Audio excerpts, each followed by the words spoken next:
মধ্যে রেখে গেলাম, একটা হলো আল্লাহর কোরআন আর একটা হলো আমি নবীর সুন্নাহ। একটা হচ্ছে আল্লাহর কোরআন আর একটা কি নবীর সুন্নাহ। মা আতাকুমুর রাসূলু ফাখুযুহু ওয়া মা নাহাকুম আনহু ফান্তাহু। আল্লাহ কোরআন দিয়ে বলে দিয়েছেন নবী যেগুলো করেছেন সেগুলো তোমাদের করা লাগবে, নবী যেগুলো করে নাই সেগুলো ইবাদত মনে করেও করা যাবে যাবে যাবে।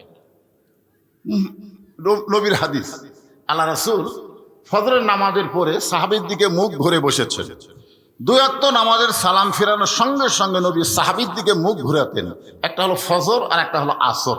একটা কি একটু হোহা করা লাগবে, ফজর আর একটা হলো আসর। তো ফজরের সালাম ফিরে নবী সাহাবীর দিকে মুখ ঘুরে তাকায় দেখলেন এক সাহাবীর চোখ দুইটা রক্তের মতন লাল। দুইটা চোখ কি রক্তের মতন লাল। তো রাসূল চুমকোটে বললেন, তোমার চোখে মনে হয় অসুখ করছে।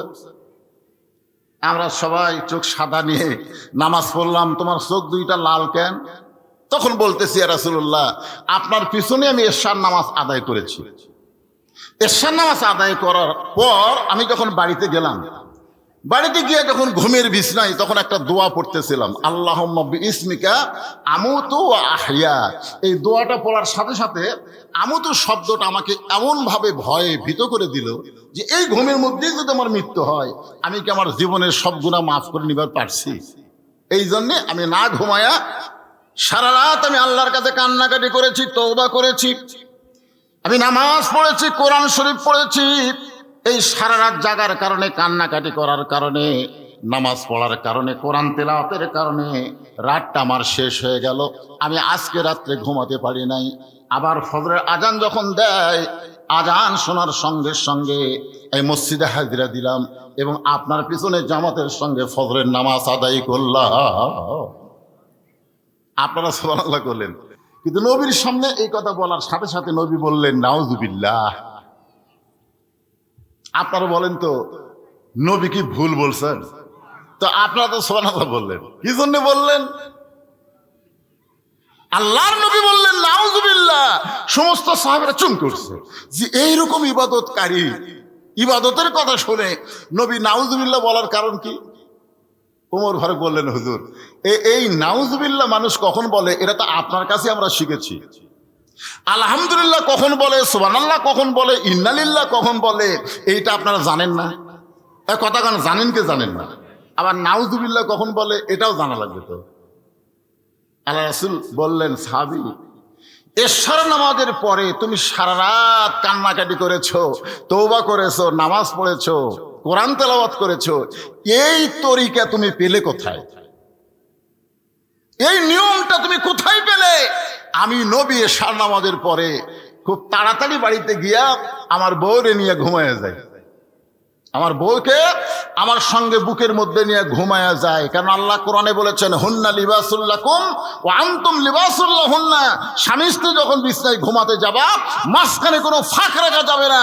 বুকের সঙ্গে মুখ মিলায়ে স্বামী স্ত্রী ঘুমানো হলো নবীর সুন্নাত। জোরে কোন সুবহানাল্লাহ। পালন করবার পারেন বা না পারেন, সুন্নাত তো। এটা শোনার পরে সুবহানাল্লাহ বলেন না কে? যারা প্রেমিক তারা ভাবতেছে, প্রেমিকাকে যদি পাইতাম, বুকের সঙ্গে বুক মিলায় রাত কখন পার করে দিতাম। আর যারা স্বামী স্ত্রী যারা চিন্তা করতেছে, বউ মনে মনে কয় আমার স্বামী যে বিড়ি খাওয়া খায়, ও ঘরের মধ্যে ঢুকলি মনে হয় ভোকরা পাটা ঢুকছে। জোরে কর, কি ঢুকা ঢুকছে? ওরে বুকের সঙ্গে মুখ লাগায় তো ঘুমানো যাবে না। আল্লাহ রাসূল বললেন, সাহাবী, আমি নবীর নামাজ ঘুমাই, অমিনাল লাইলি ফাতাহাজ্জাত বিহি নাফিলাতাল লাক। আল্লাহ কোরআনে বলেছেন রাতের একটা অংশ আছে, যে অংশটা আমি আল্লাহ তোমাদের জন্য তাহাজ্জুদের নামাজ নফল করেছি। আপনারা বলেন তো সব সময় কি তাহাজ্জুদ পড়া যাবে? এখানে কিন্তু সময়ের কথা বলা হয় নাই, শুধু বলা হয়েছে অমিনাল লাইলি ফাতাহাজ্জাত বিহি নাফিলাতাল লাক। রাতের একটা অংশে তোমাদের জন্য আল্লাহ তাহাজ্জুদের নামাজকে নফল করেছে। এইটাকে বলা হয়েছে এমন রাত, নিঝুম রাত, যেই রাতে সবাই ঘুমায় গেছে, শুধু আমার আল্লাহ আর আল্লাহর পাগল বান্দাগুলো দাঁড়িয়ে জাগ্রত হয়েছে। জোরে কোন সুবহানাল্লাহ। তো এখন তাহাজ্জুদের নামাজ পড়ি, কিছুক্ষণ জিকির আজকার করার পরে বেলাল যখন আজান দেয়, আজান দিলে আমি নবী মসজিদে আসি। তাহলে তুমি যে ঘুম বাদ দিয়া সারা রাত তোমার বউ, সাহাবী বলতেছে হুজুর আমার বউ কয়েকবার বলছে যে শান নামাজ পড়ে এসে তুমি আমার কাছে ঘুমাবা, তুমি আবার কি শুরু করলা। আমি তখন রাগ করে বলছি এই মৃত্যুর কথা স্মরণ হয়ে গেছে, ওই বউটাও আর খেয়াল নাই। আল্লাহ রাসূল বললেন তোমার ইচ্ছা অনুযায়ী তুমি যদি সারা রাত ইবাদত করো আর সেইটা যদি নবীর তরিকা মোতাবেক না হয় তাহলে সুবহানাল্লাহ তুমি পাবা না, তুমি বিনিময়ে পাবা নাউজুবিল্লাহ। এই জন্য খুব খেয়াল করা লাগবে। ওই ব্যক্তির চাইতে উত্তম কোনো ব্যক্তি নাই যেই ব্যক্তি আল্লাহ রাস্তায় মানুষকে দাওয়াত দেয়। নবী যখন দুনিয়া থেকে বিদায় হয়ে গেলেন এই দায়িত্ব সাহাবীরা গ্রহণ করলেন, সবাই করে নাই। আবু বকর রাদিয়াল্লাহু দাওয়াতের সিস্টেমটা গ্রহণ করে নাই, তিনি মদিনার খেলাফতকে গ্রহণ করলেন। সুবহানাল্লাহ বলেন। আর আবু বকর রাদিয়াল্লাহু যখন নবী বিদায়ের পরে খলিফা হলেন তখন আবু বকর রাদিয়াল্লাহুর অধীনে ওমর ফারুককে বানানো হলো আইন মন্ত্রী। জোরে বলেন কি মন্ত্রী? হ্যাঁ, খুব খেয়াল করবেন, আইন মন্ত্রী হিসাবে ওমর ফারুককে নিযুক্ত করা হলো। ওসমান গনিকে বানানো হলো অর্থমন্ত্রী। হযরত আলী নিজেই বললেন এই মুহূর্তে আমি কোনো দায়িত্ব গ্রহণ করতে চাই না, আমি আমার নবীর কাজ করতে চাই। কার কাজ? নবীর কাজ। কি? দাওয়াত। খুব খেয়াল করবেন, আমাদের বাংলাদেশে কিন্তু জোর হচ্ছে, জোর। এরপরে শুরু হবে বিশ্ব ইজতেমা, ঠিক কিনা বলেন? কথা বলেন। আমার এলাকার এক মানুষ প্রায় 20-25 বছর দাওয়াতের কাম করে। আমি একদিন বললাম ভাই এই দাওয়াতের কাম করতে গিয়ে আপনি কি কোনো বাধা পাইছেন? আপনাকে কি বাধা দেওয়া হয়েছে? বলে না হুজুর, বাধা কে দিবে? আমি বললাম দাওয়াতের কাম করতে গেলে তো বাধা আসবে। আল্লাহর কোরআন নবীর সুন্নাহ মোতাবেক যদি দাওয়াত দেওয়া হয় অবশ্যই বাতিলেরা বাধা দিবে। জোরে বলেন, কথা কন না কেন? বাধা দিবে। রাসূলের মতন মানুষ যার চেহারা দেখলে আল্লাহ জাহান্নাম হারাম করে দেয়, সেই মানুষকে তায়েফেরা পাথর মারছে শুধুমাত্র এই কলেমার দাওয়াত দেওয়ার অপরাধে। জোরে কোন কথা ঠিক কিনা? কথা বলেন। এত পাথর মারছে, দেহের কোনো জায়গা নাই যে জায়গায় পাথরের আঘাত লাগে নাই। যখন উম্মাহাতুল মুমিনিন মা আয়েশা নবীকে গোসল করাচ্ছিলেন, এক সময় বলে ইয়া রাসূলুল্লাহ আপনার মুখের দিকে তাকাইলে এত সুন্দর, কিন্তু গায়ের জামা যখন খোলেন আপনার দেহ এত কালো কালো দাগ। হুজুর আপনার কি কোনোদিন বসন্ত ব্যারাম হয়েছিল? যেই ব্যারামের কারণে আপনার দেহ এমন কালিমা পড়ে গেছে, কালো কালো দাগ হয়ে গেছে। রাসূল বলে আয়েশা এটা কোনো রোগের দাগ না, বসন্তের দাগ না, এইটা হলো কলেমার দাওয়াতের দাগ। তা আপনি এত দোয়া করেন আল্লাহর কাছে যে আল্লাহ আমাকে যে পাথর মারছিল তায়েফবাসীরা, ওই পাথরের আঘাতের দাগগুলো তুমি মুছে দাও, তুমি মুছে দাও। আল্লাহর কাছে এই দোয়া করলে কি আপনার দাগ আল্লাহ মুছে দিবে না? রাসূল বলে আয়েশা আল্লাহ আমার দাগ মুছে দিবার চাইছিল লাইলাতুল মিরাজে, কিন্তু আমি রাসূল বলেছি এই দাগগুলো হবে কঠিন হাসরের ময়দানে আমার উম্মতকে সুপারিশ করার ওসিলা। জোরে কোন সুবহানাল্লাহ। সঙ্গে সঙ্গে আয়েশা বললেন ইয়া রাসূলুল্লাহ আপনি নবী হয়ে যদি দাওয়াতের কাজ করতে গিয়া আঘাতপ্রাপ্ত হন, আপনার উম্মতেরা কিয়ামত পর্যন্ত এই দাওয়াতের কাজ করতে গিয়ে কি আঘাতপ্রাপ্ত হবে? রাসূলের উপরে কোরআনের আয়াত নাজিল হলো কুল জাল হাক্কু ওয়া যাহাকাল বাতিল ইন্নাল বাতিলা কানা যাহুকা। হক পথে হক দাওয়াত কোনদিন বাতিলেরা গ্রহণ করবে না। জোরে কোন কথা ঠিক কি না? আলী বললেন নবীর দাওয়াতের কাজকে আমি গ্রহণ করলাম। মদিনার চারিদিকে তাকায় দেখে সবাই মুসলমান, সবাই মুসলমান, মুসলমানের কাছে দাওয়াতের কোনো দরকার। আর আমাদের বাংলাদেশে দাওয়াত দেওয়া লাগে, কারণ আমরা নামে মাত্র মুসলমান, মসজিদে মুসল্লি পাওয়া যায় না। তাবলীগ ভাইরা প্রত্যেকটা মুসলমান নামধারীকে নামাজি বানানোর জন্য দাওয়াত দিচ্ছে। জোরে বলেন ঠিক কি না? নামে মাত্র মুসলমান, মসজিদে মুসল্লি নাই। কেবা কি খবর? বলে হুজুর ওয়াক্তের মুসল্লি হয় না, মানে ফজর জোহর আসর মাগরিব এশা এই 5 ওয়াক্তের মুসল্লি হয় না, তবে জুমার দিনে ঘোরা যায় হুজুর। আপনার বলেন তো জুমার নামাজ আর 5 ওয়াক্ত নামাজ আপনারা মসজিদ কি জন্য বানাচ্ছেন? জুমার নামাজের জন্য না 5 ওয়াক্ত নামাজের জন্য? সবাই বলা লাগবে তো, শুধু জুমার নামাজের জন্য যদি বানান তাহলে মসজিদে মুসল্লি হয় না, এটাই রেজাল্ট। আর 5 ওয়াক্ত নামাজের জন্য যদি মসজিদ হয়, 1 কাতার 1.5 কাতারের উপর মুসল্লি নাই। রাসূল বলেছেন বাইনাল আবদি ওয়াল কুফরি তরকুস সালাত, বান্দার কাফেরের মধ্যে পৃথক করার জিনিসটা হলো নামাজ। যেই ব্যক্তি কলেমা গ্রহণ করার পরে নামাজ পড়ে না, ওকে নতুন করে কলমা পড়ে আবার নামাজ ধরা লাগবে। জোরে কোন কথা ঠিক কিনা? কারণ নামাজ নাই, লা সালাত আলা দিনা, যার নামাজ নাই তার কোনো ধর্মই নেই। এই হিসাবে আমাদের বাংলাদেশের তাবলীগ জামাত কিন্তু হিন্দুদের কাছে যায় না। একই পাড়ায় দেখবেন মুসলমান যেগুলো বাড়ি, সেগুলো বাড়ি গিয়ে বলে ভাই আসরের পরে বয়ান হবে বা মাগরিবের পরে বয়ান হবে, তোমরা আসো। ওই ধারটা হিন্দু যায়, কয় না। আপনার বলেন তো রাসূলের দাওয়াত কি মুসলমানের কাছে না বিধর্মীর কাছে? জোরে বলা লাগবে। হ্যাঁ, আল্লাহ রাসূল মুসলমানদেরকে কখনো কলেমার দাওয়াত দেয় নাই, বরং যারা এখনো ইসলাম গ্রহণ করে নাই তাদেরকে দাওয়াত দিয়েছেন। আর আমরা একই পাড়ায় হিন্দু মুসলমান বসবাস করে আমরা খালি মুসলমানদেরকে ডাকি, কিন্তু হিন্দুদেরকে আমরা দাওয়াত দিই না। হযরত আলী খেয়াল করে দেখলেন গোটা মদিনায় কোনো বিধর্মী নাই, গোটা মদিনার সবাই মুসলমান। হযরত আলী দাওয়াতের নিয়ত করে ওই ব্যক্তি সবচাইতে উত্তম। কোন ব্যক্তি? ওয়ামান আহসানু কাওলাম মিম্মান দাআ ইলাল্লাহ। ওই ব্যক্তির চাইতে উত্তম কোনো ব্যক্তি নাই যে ব্যক্তি আল্লাহ রাস্তায় মানুষকে কি দেয়? দাওয়াত মানে কি? রাসূলকে সাহাবারা জিজ্ঞেস করলেন, ইয়া রাসূলুল্লাহ সবচাইতে উত্তম দাওয়াত কোনটা? আল্লাহ রাসূল বললেন আযান দেওয়া। সবচাইতে উত্তম দাওয়াত হলো আজান দেওয়া। ধরে কোন কি দেওয়া? আপনাদের মুয়াজ্জিন যে আজান দেয় এটা কি নিজের আজান না আল্লাহর আজান? আল্লাহ।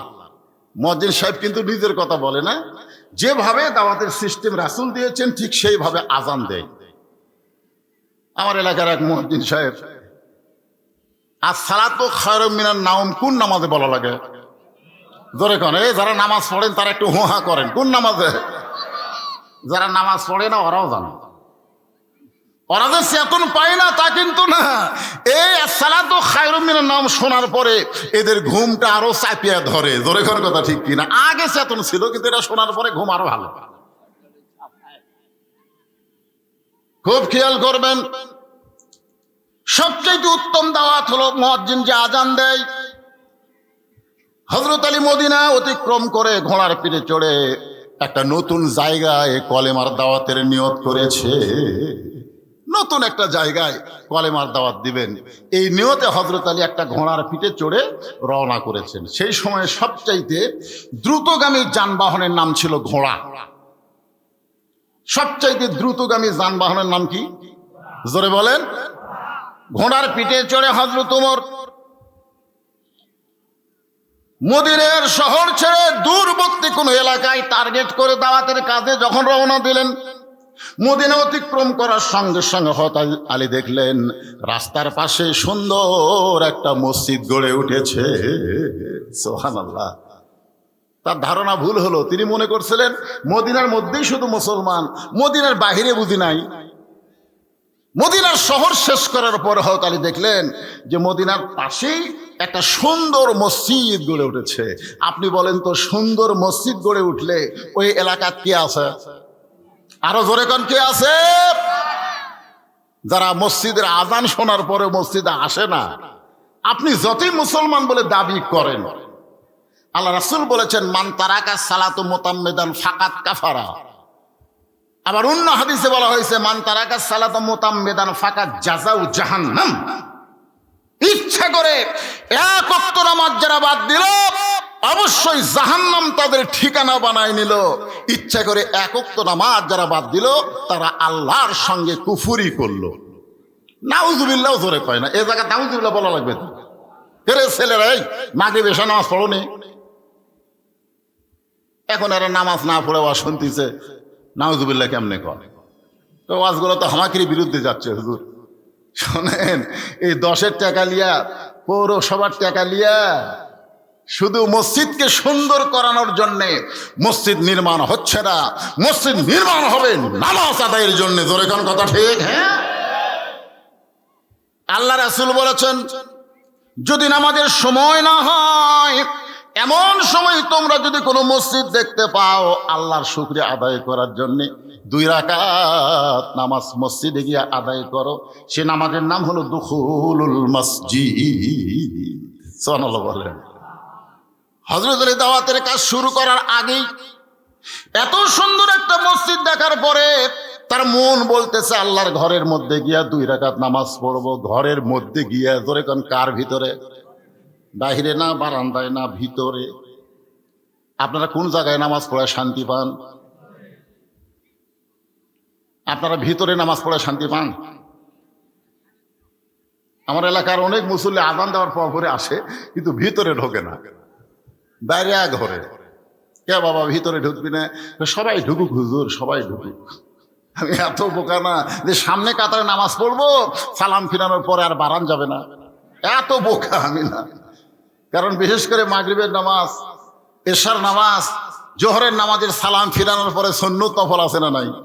কতগুলো লোক দেখুন সালাম ফিরানো সে যারা সুন্নত শুরু করছে, ওই আর বারাবার পারতেছে না।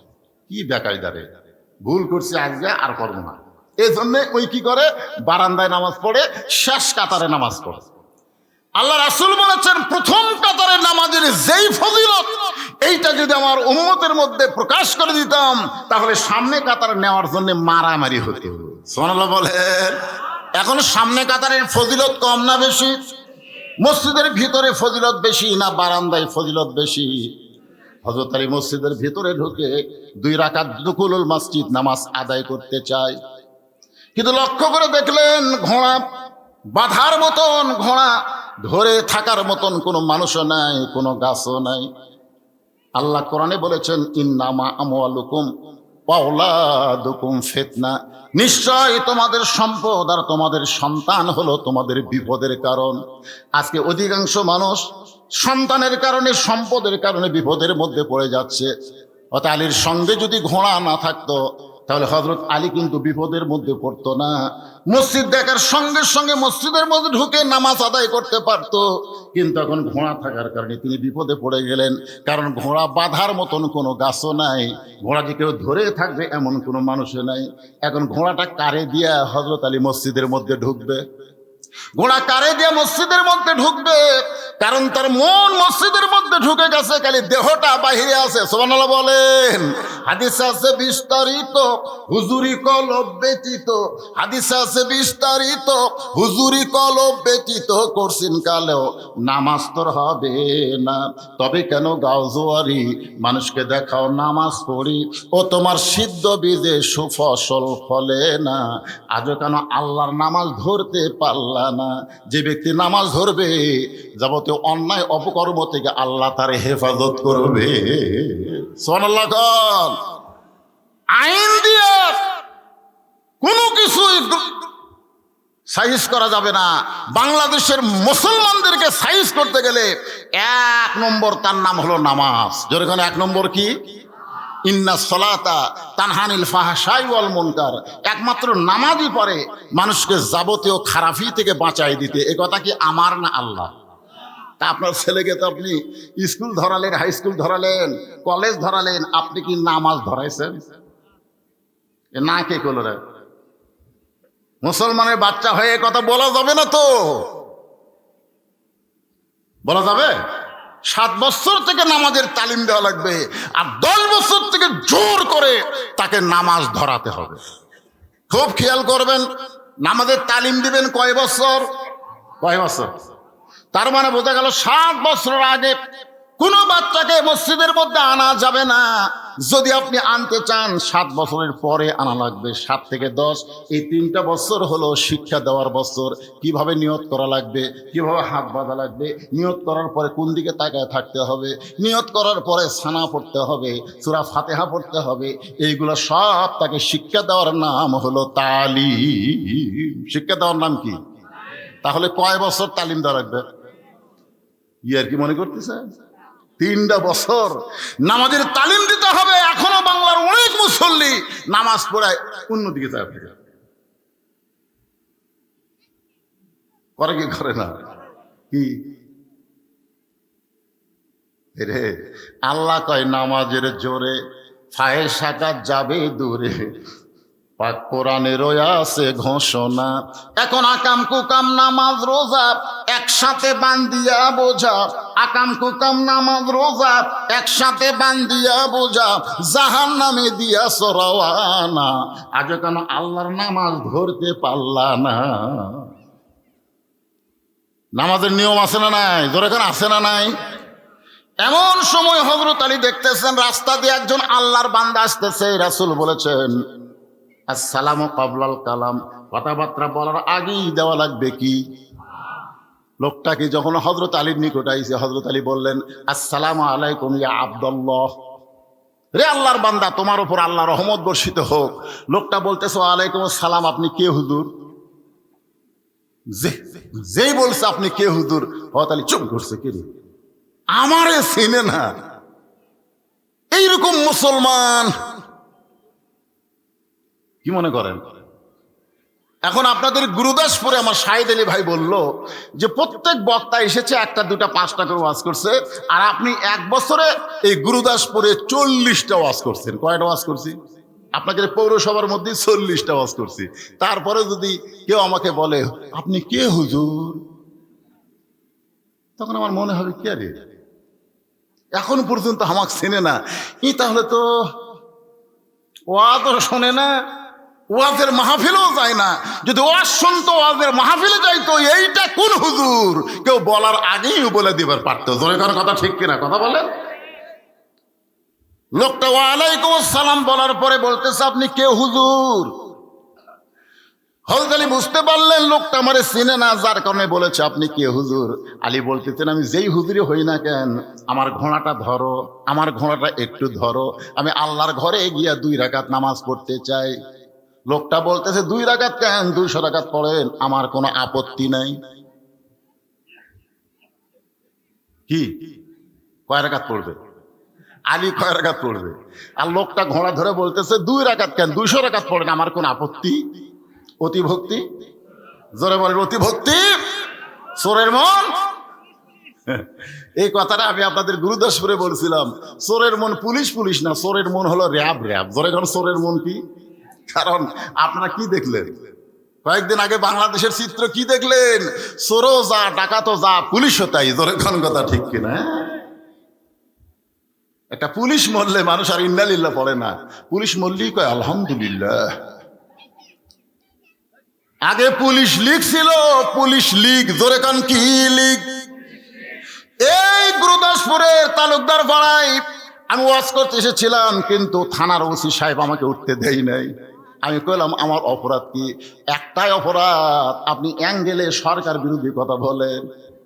সরকার বিরোধী না শয়তান বিরোধী কথা বলি, ওইটা আগে কোরআন দিয়া চিন্তা করা দরকার। ধরে কোন ঠিক কি না? শয়তানের বিরুদ্ধে কথা কোরআনে আছে না? না এ কথা বলেন, আছে না? না এই সাইডে চিল্লা ছিল হয় কেন? এই ছোট ছোট বাচ্চারা এই যে সিজার করা, খোঁজলে দেখেন। অনেকে বলে হুজুর আপনি সিজার করাকে একেবারে নেগেটিভ দৃষ্টিতে দেখেন। আরে নেগেটিভ দেখার কারণ হলো এই স্টেজের উপরে যত মানুষ আমরা বসে আছি, একটাও সিজার করা না। আচ্ছা কে ভাই আপনি সিজার করা? তাহলে আপনারা কি মনে করেন আমাদের মা বোনেরা সিজার ছাড়াই বাচ্চা নিয়েছে? বাংলাদেশে আমি 3টা কথা অনেক মাহফিলে বলি, যারা ডাক্তার তাদের কোনোদিন সন্তান সিজার করে হয় না। ডাক্তারের বউ কোনোদিন তার বউরে সিজার করে সন্তান নেয় না, কারণ ডাক্তার জানে সিজার করে সন্তান নিলে মায়েরও ক্ষতি, সন্তানের ক্ষতি, এটা ডাক্তার জানে। বাংলাদেশের কোনো মৌলানার বাড়িতে মিলাদ হয় না, কারণ মৌলানা জানে মিলাদ একটা ফাও কাম, এটা পড়াও কিন্তু বাড়িতে পড়ে না। খোঁজ করে দেখবেন কোন মৌলানার বাড়িতে কি হয় না, মিলাদ হয় না। 3 নম্বর কথা হলো এই বাংলাদেশে কোনো পীরের বউ পীরের হাতে মুরিদ হয় না। আপনি দেখবেন বিশাল বিশাল পীর, কিন্তু ওর বউ মুরিদ হয় না। কারণ বউ জানে মাঝে মাঝে মুড়িদের বইয়ের সাথেই আমার পীর সাহেব চোখ মারে, আর চরিত্রই ঠিক হয়নি, ওরা জানে না চিনে না, এই কারণে মুড়িদ হচ্ছে, কিন্তু এত সহজ না। এই যে চিল্লাচিল্লি যে বাচ্চারা করতেছে দেখবেন এরা অস্থির, কারণ জন্মের সময় এদের একটা অস্থিরতা তৈরি করে দেওয়া হয়েছে। যখন জন্ম নেবে তার 2 দিন আগে যে মায়ের পেট কাটছে, পেট কাটা থেকে পেটের মধ্যে ঘুমায় আসান, কি করবে? ডাক্তার পাও ধরে একটা ঘুরানি দেয়, ওই ঘুরানিতে ওর মাথার মধ্যে একটা ঝাঁকি খায়, এরকম যেই ঘুরানি দেয় মাথা ই করে একটা কান্না দেয়, ওই যে ঝাঁকি খাচ্ছে ওই ঝাঁকি তো স্থায়ী নেই, অস্থির। এই যেগুলো দৌড়াচ্ছে সবগুলাই অস্থির। আরো খারাপ হবে যদি আমাদের মায়েরা এই সিজার করাটা অব্যাহত রাখে। নরমালে বাচ্চা হলে মায়েরও লাভ। সময় পাইলে আমি আজকাদের আপনাদের নগদ নগদ কোরআনের মাহফিলে দেখায় দিব। এবার একটু খেয়াল করেন, লোকটা বলতেছে 2 রাকাত কেন, 200 রাকাত পড়েন, আমার কোনো আপত্তি। এত সুন্দর কথা যেই বলেছে, হযরত আলী মনে মনে নিয়ত করছে, আল্লাহ যেই ব্যক্তি আমাকে ঘোড়া ধরে আমাকে 2 রাকাত নামাজ পড়ার সুযোগ করে দিচ্ছে, আমি নামাজ শেষ করে তাকে 2টা দিরহাম হাদিয়া দিব। সুবহানাল্লাহ। হাদিয়া দেওয়ার কথা ইসলামে আছে না নাই? কারণ লোকটা আমার ঘোড়া ধরে আমাকে 2 রাকাত নামাজ পড়ার সুযোগ করে দিল, নামাজ শেষ করে তাকে 2টা দিরহাম হাদিয়া দিব। আপনারা দিরহাম মানে কি বুঝতেছেন? বুঝতেছেন না? সেই সময়ে 2 দিরহাম আপনারা বলেন তো কম না বেশি? আমি যখন গুরুদাসপুরে প্রথম আসি তখন আমার দাম কত ছিল আর এখন কত? কারণ মানুষ তো বুঝে বাজারে সবকিছুর দাম বেশি। শায়েস্তা খানের আমলে আমরা শুনছি, দেখি নাই, শুনছি এবং ইতিহাসে দেখছি 1 টাকায় 1 টাকা, কয় টাকা? 1 টাকায় 7-8 মণ চাউল পাওয়া যেত। 1 টাকায় যদি 8 মণ চাউল পাওয়া যেত, তাহলে তার অনেক আগের আমল হচ্ছে হযরত আলীর আমল। তাহলে সেই সময় যদি তিনি নিয়ত করেন 2টা দিরহাম দেব, এখান থেকে প্রমাণ হয়ে গেল ভালো কাজে কেউ সহযোগিতা করলে তার হাদিয়া কম না বেশি? কথা কয় না? তাহলে কোরআন হাদিস দিয়া যারা আপনাদেরকে সুন্দর করে বুঝায় তাদের হাদিয়া কম না বেশি? বেশি দিবে। আগামীকাল 4 স্টলে গল্প হবে, বজরশিদ কত নিয়ে গেল, জামাই শ্বশুর কত নিয়ে গেল, এই গল্প হবে। কিন্তু রাসূল বলেছেন খায়রুকুম মান তাআল্লামাল কুরআন ওয়া আল্লামা।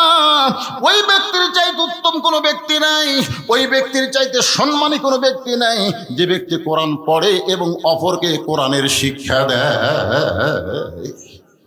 আল্লাহর বান্দারা, হযরত আলী এই নিয়ত করে যেই মসজিদের মধ্যে ঢুকতেছেন একটা বারো ঘোড়ার দিকে লক্ষ্য করেন নাই, কারণ মন দিয়েছে কোন দিকে? আল্লাহর দিকে। ধরে কোন দিকে? মিন শাররিল ওয়াসওয়াসিল খান্নাস। ভিতরে নফস বলতেছে, খান্নাস বলতেছে আলী যার হাতে ঘোড়া দিলি সে ঘোড়া ঠিক মতো ধরে আছে কিনা একটা বার ঘাড় কাট করে দেখতো, দেখ। এটা কিন্তু কে বলতেছে? মন বলতেছে। কথা কর না কেন? জোহরের নামাজের নিয়ত করছে 4 রাকাত সুন্নতের, সবাই চলে গেছে ভাই, কেউ মসজিদে নেই। এখন জুতা চোর চিন্তা করে, সবাই যখন চলে গেল এক মুসল্লি নামাজ পড়তেছে, এই সুযোগের জুতা চুরি করা যাবে, দেখি জুতাটা রাখছে কোথায়। চোর আস্তে আস্তে ঢুকে দেখে ওই যেখানে নামাজ পড়তেছে পাশে কাঠের বাক্সে চামড়ার চকচকা জুতে। চোর ভাবতেছে জোহরের সুন্নত 4 রাকাত, কেবল 1 রাকাত হচ্ছে, এখনো 3 রাকাত বাকি হবে। নামাজ শেষ করতে করতে জুতাটা আমি 7 মাথা পার হব, এই মনে করে কেবল জুতাতে হাত দিছে, সঙ্গে সঙ্গে চোরের হাত খপ করে ধরছে। চোর বলতেছে ভাই আপনি তো নামাজ পড়তেছেন। নামাজি বলতেছে ইলা জিহাদাল কাবা ওয়া জুতা। তুই কি মনে করছিস আমার মন খালি কাবার দিকে, জুতার দিকেও আছে? আপনারা বলেন তো, একজন হলো জুতা চোর আর একজন হলো নামাজ চোর। 2 চোরের মধ্যে বড় চোর কোনটা? সবাই বলেন বড় চোর কোনটা? ফাওয়াইলুল লিল মুসাল্লিন আল্লাযীনা হুম আন সালাতিহিম সাহুন আল্লাযীনা হুম ইরাউন ওয়া ইয়ামনাউনাল মাউন। কোরআনের তেলাওয়াত শুনলে ঈমান বাড়ে না কমে? তা আল্লাহু আকবার কর না কেন? কবে কবেন? এতদিন কবার পারেননি, বললেই হয়তো বলবে জামাত ইসলাম করে, ইসলামী আন্দোলন করে। এখন তার সেইটা চিন্তা নেই, আছে? জন্মের পরে আপনার কানে আল্লাহু আকবার দিয়ে আজান দিছে, জন্মের সাথে সাথে আপনার বাম কানে আল্লাহু আকবার আকামত দিছে। আপনি মরে গেলে আপনার লাশ সামনে রাইখা আল্লাহু আকবার বলে নিয়ত হবে। জোরে কোন কথা ঠিক? তাহলে সে আল্লাহু আকবারের কোনো দল লাগবে? সব মুসলমানে আল্লাহু আকবার আছে না নাই?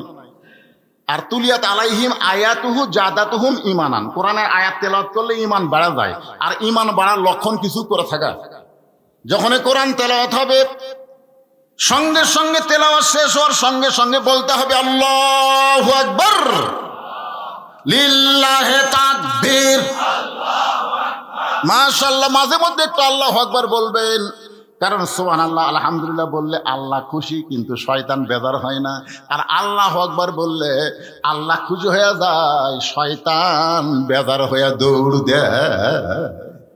রাসূল বলেছে এত জোরে দৌড় দেয় ওর পিছন দিয়ে বাতাস বার হয়ে যায়। তা আমরা কি শয়তানকে কাছে রাখবো না তাড়াবো? যদি তাড়াবার চাই তাহলে জোরে আল্লাহু আকবার বলা ছাড়া কোনো উপায়। ওই লোকটা হলো ঘোড়া চোর। জোরে কোন কি চোর? হযরত আলী চোরের হাতে ঘোড়া দিয়ে আল্লাহর ঘরের মধ্যে ঢুকতেছে। আল্লাহর ঘরে যখন ঢুকবেন আপনি ইচ্ছা মতো ঢুকতে পারবেন। আপনাকে ঢুকছেন কোন দিন? আমি কিন্তু বারান্দার কথা বলতেছি না, আমি আল্লাহর ঘরের ভিতরের কথা বলতেছি। আল্লাহর ঘরের মধ্যে যখন ঢুকবেন তখন ডান পা দিয়ে আপনাকে ঢুকতে হবে। জোরে কোন কোন পা? জবান খুলে একটা দোয়া পড়া লাগে, আপনারা কি পড়েন? তাহলে আপনারা সবাই বলেন তো দোয়াটা কি? করোনার সময় এক ব্যক্তি মুখে মাস্ক নিয়ে এই দোয়া পড়তেছে। মুখে মাস্ক নিয়ে কি পড়তেছে? দোয়া পড়তেছে। আমি বললাম ভাই মাস্কটা খোলেন, মাস্কটা খোলেন। না হুজুর করোনা চলতেছে। আমি বললাম আপনি মোবাইলে দেখবেন, যখন চালু করবেন একটা মহিলা কণ্ঠ কি বলে, আপনি যখন ঘর থেকে বাইরে যাবেন মুখে মাস্ক পরবেন।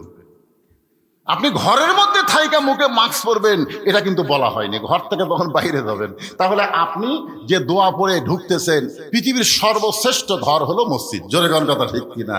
আপনার বাড়ি থেকে আপনি মুখে মাস্ক দিয়ে আসলেন কেন? না না না, তো আল্লাহর ঘরের মধ্যে আপনি মুখে মাস্ক দিবেন কেন?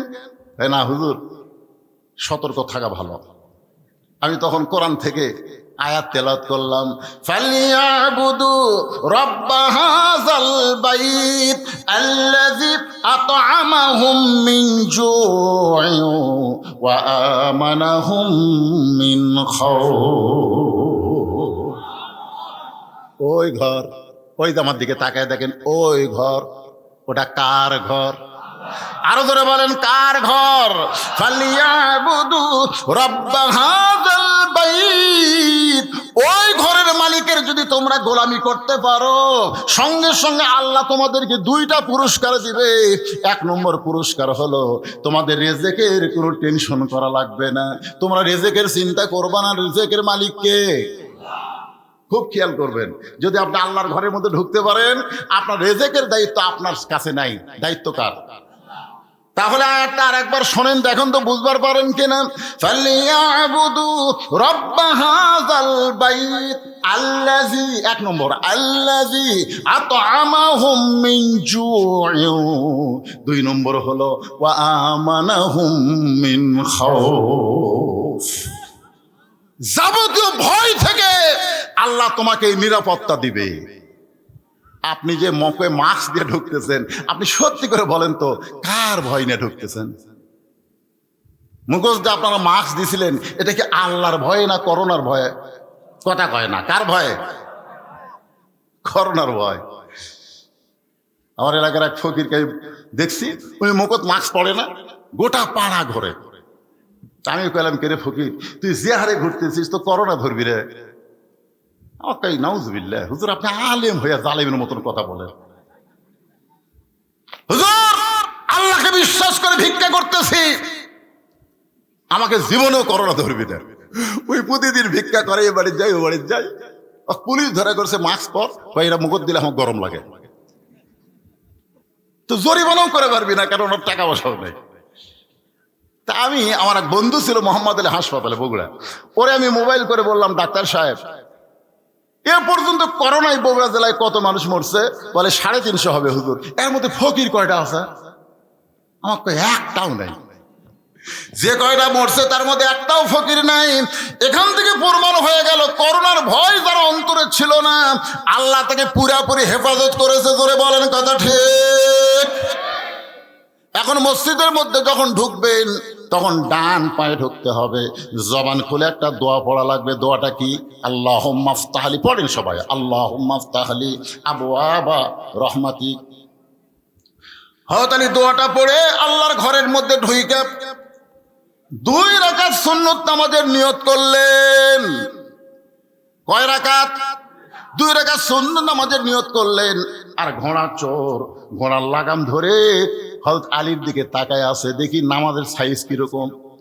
যে মসজিদের মধ্যে ঢুকে ঘাড়কাত করে ঘোড়ার দিকে তাকায় থাকে, তাহলে ঘোড়া চুরি করা যাবে।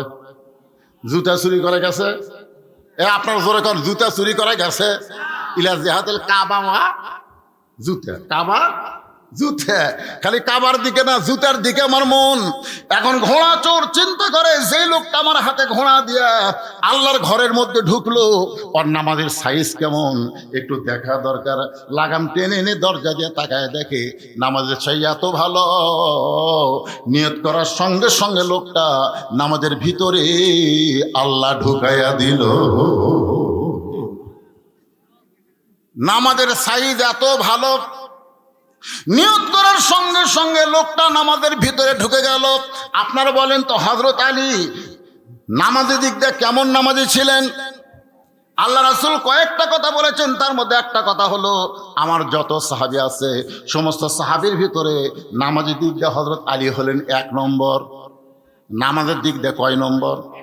জ্ঞানের দিক দিয়ে আর কয় না, জ্ঞানের দিক দিয়ে কয় নম্বর ছিলেন? সবাইকে বলা লাগবে। আল্লাহর নবী যখন মদিনার রাষ্ট্রপতি হলেন, ওই সময় রাসূল আলীকে শিক্ষামন্ত্রী হিসাবে ঘোষণা দিয়েছিলেন। ধরে কেন সুবহানাল্লাহ। নবী বলেছিলেন, আনা মাদিনাতুল ইলম ওয়া আলী ও বাবুহা, আমি হচ্ছে ইলমের শহর, আলী হচ্ছে তার দরওয়াজা। শুধু 1 লাইনের জ্ঞান হযরত আলীর মধ্যে ছিল না, সব জ্ঞানে আল্লাহ তাকে গুণান্বিত করেছিল। ধরে কেন সুবহানাল্লাহ। যালিকা ফাদলুল্লাহি ইউতিহি মান ইয়াশা আল্লাহু যুল ফাদলিল আযীম। আলীর শানে নবী এই আয়াতটা বারবার তেলাওয়াত করতেন। জোরে কোন সুবহানাল্লাহ। এত জ্ঞান আল্লাহ তাকে দিয়েছিলেন। হযরত ওমরের জীবনী পড়লে জানতে পারবেন, ওমর যখন মদিনার খলিফা ছিলেন, এক সময় উটের পিঠে চড়ে জেরুজালেমের দিকে রওনা দিলেন। মাঝ রাস্তায় গিয়ে রাখালকে উটের পিঠে চড়ায়া তিনি উটের লাগাম ধরে জেরুজালেমের কাছে পৌঁছে গেলেন।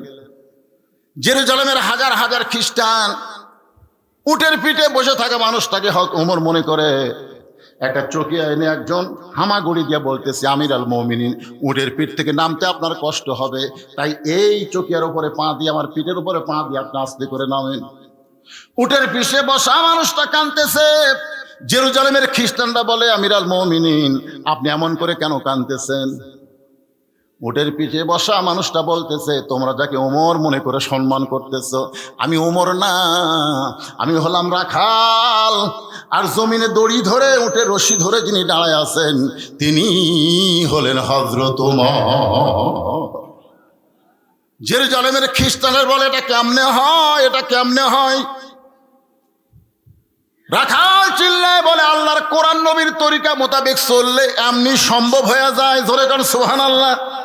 সঙ্গে সঙ্গে খ্রিস্টানরা বলতেছে, মুসলমান যদি আল্লাহর কোরআন নবীর তরিকা মোতাবেক চললে এমন হয়, রাখালকে উটের পিঠে চড়ে দিয়ে অর্ধবিদির খলিফা জমিনের রশি ধরে দাঁড়ায় থাকে, আর খ্রিস্টান থাকবো না, আমরা সবাই ইসলামকে গ্রহণ করব।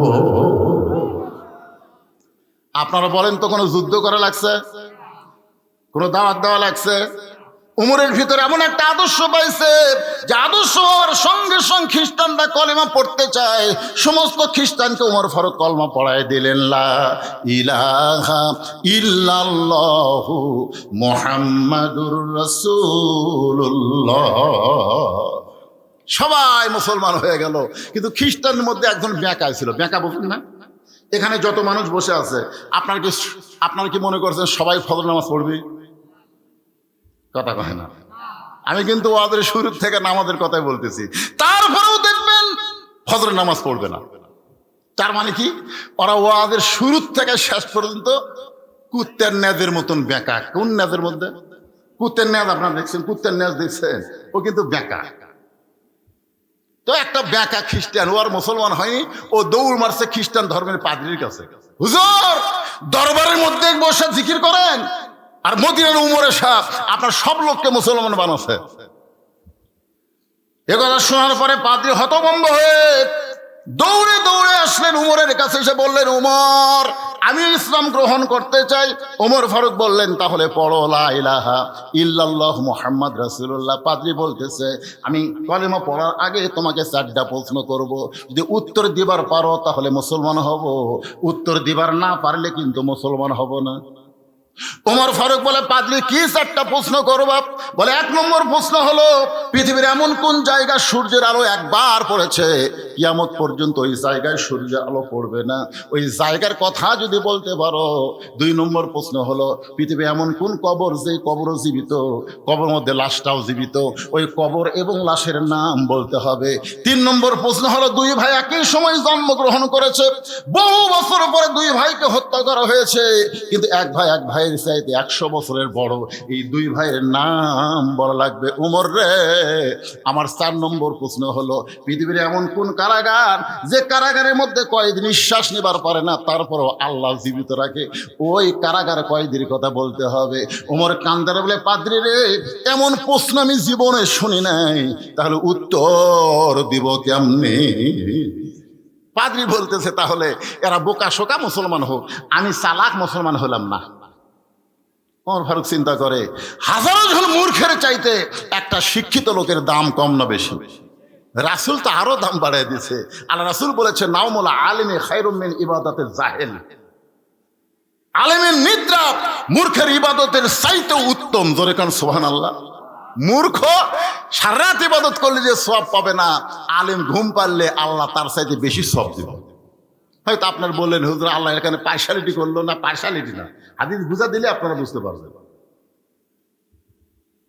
ওমর ফারুক মনটা খারাপ করে যখন ফিরে আসলেন মদিনায়, আলীর সঙ্গে দেখা। আলী বলতেছেন, ইয়া আমিরাল মুমিনিন, আপনি তো জেরুজালেমে গেছিলেন, রেজাল্ট কি? বলে, সব খ্রিস্টান মুসলমান হয়ে গেছে। আলী বলতেছে, আলহামদুলিল্লাহ। তাহলে মনটা কালো কেন? মুখটা এরকম কালা করে রাখছেন কেন? ওমর বলে, আলী, একটা পাদ্রী ইসলাম গ্রহণ করবার চাইছিল কিন্তু করলো না। আলী বলতেছে, না করার কারণ কি? বলে, আমাকে 4টা প্রশ্ন করছে, উত্তর দিবার পারিনি, সেই কারণে মুসলমান হয়নি। বলে, কি 4টা প্রশ্ন? 1 নম্বর প্রশ্ন হলো, পৃথিবীর এমন কোন জায়গায় সূর্যের আলো একবার পড়েছে কিয়ামত পর্যন্ত পড়বে না? আলী মুসকি মুসকি হাসের বলে, আপনি কেন বলতে পারলেন না? মুসা আলাইহিস সালাম যখন সাগর পাড়ি দিচ্ছিলেন, ওই সময় আল্লাহ তাআলা সাগরকে 12 লাইন রাস্তা করে দিয়েছিল। সাগর যখন রাস্তা হলো, সূর্যের আলো সাগরের তলদেশে পড়ে গেল। আর ফেরাউন যখন ওই রাস্তা মনে করে রওনা দিল, তখন আল্লাহ পানিটা পূর্বের মতো আবার একত্র করে দিল। ওই জায়গায় কিয়ামত পর্যন্ত আর কোনোদিন সূর্যের আলো পড়বে না। হায় হায়, আমি তো এই চিন্তা করিনি।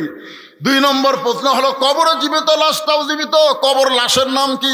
আলী বলতে যে কবর হলো ইউনুস, কবর হলো মাছ, আর লাশের নাম হলো ইউনুস আলাইহিস সালাতু ওয়াস সালাম। কি নাম? জোরে কোন? ইউনুস কিন্তু একজন আল্লাহর নবী। আর আমাদের বর্তমানে যিনি উপদেষ্টা, তিনি 2 নবীর নাম ধরে আছেন। একটা হলো মুহাম্মদ সাল্লাল্লাহু, কেন আমাকে প্রধান উপদেষ্টা নাম জানেন না আপনারা? কি নাম? মোহাম্মদ ইউনুস। মোহাম্মদ ইউনুস। হায় হায় রে, সাবেক প্রধানমন্ত্রীকে কে যেন বলছিল, এই মহাবিপদ আপনি কোন দোয়া পড়তেছেন? পড়বার গেলি খালি ওই দোয়াই মনে হয়, কিন্তু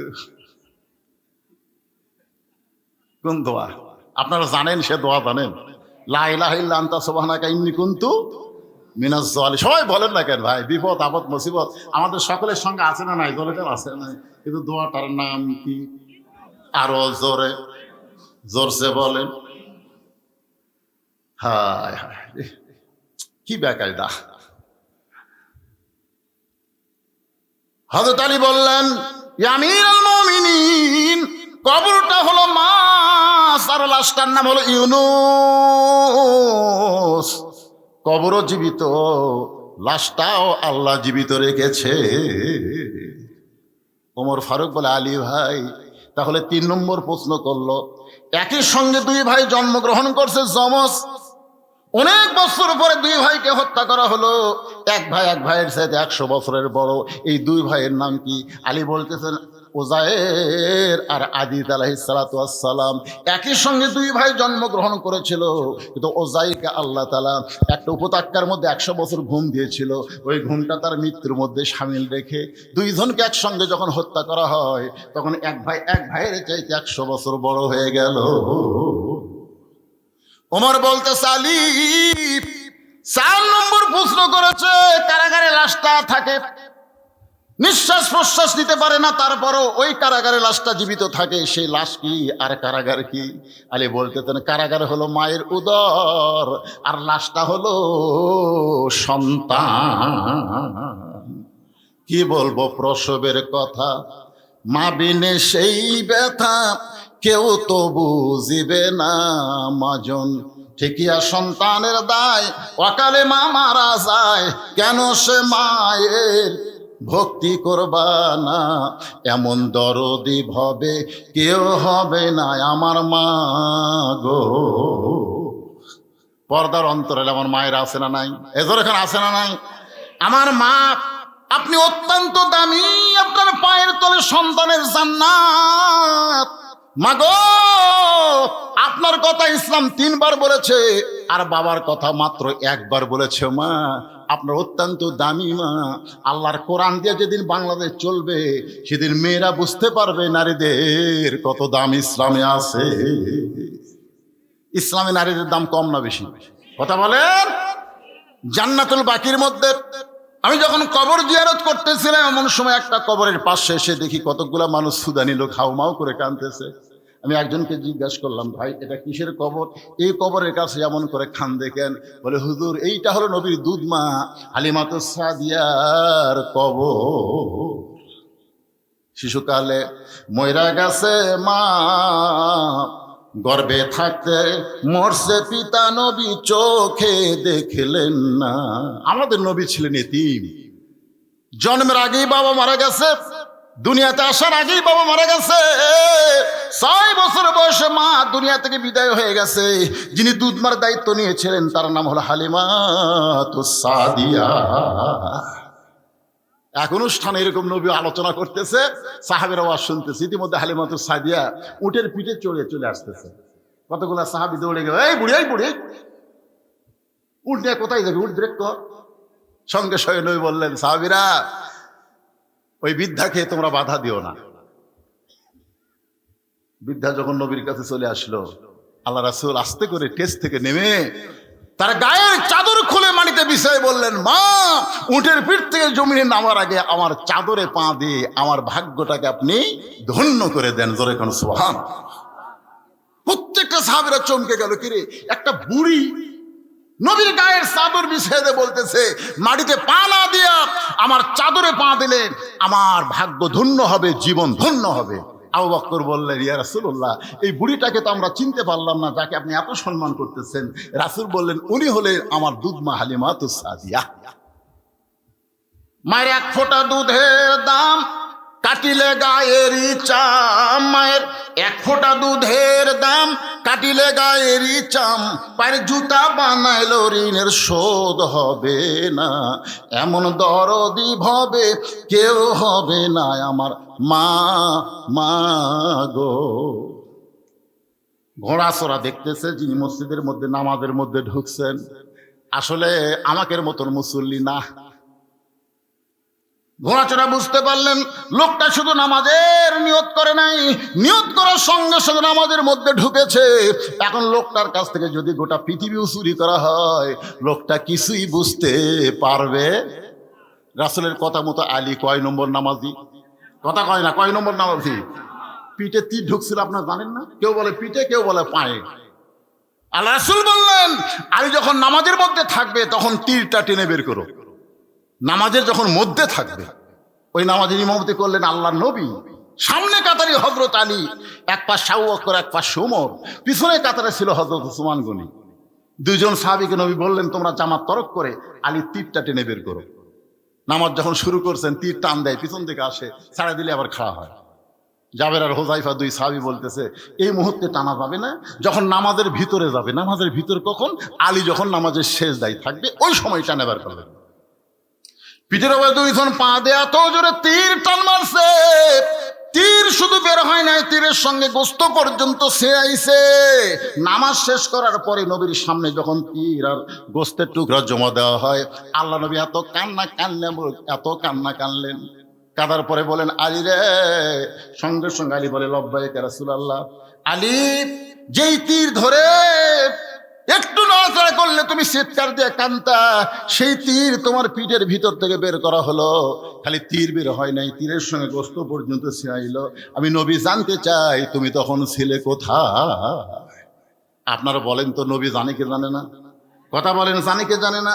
এরপরে নবী আমাদেরকে শোনানোর জন্য বললেন, আলী আমি জানতে চাই তুমি তখন ছিলে কোথায়? আলী বলতেছে, রাসূলুল্লাহ, আমার মনে হয় আমার পিঠ থেকে যখন তীর টেনে বের করছে, গোস্ত ছিঁড়াইছে, আমি তখন কাবার ভিতরে ছিলাম। প্রত্যেকটা সাহাবী ওঠ কামড়ায়, কারণ নামাজ পড়েছে মসজিদ নববীতে, যেখান থেকে কাবা হলো 430 কিলো দূরে।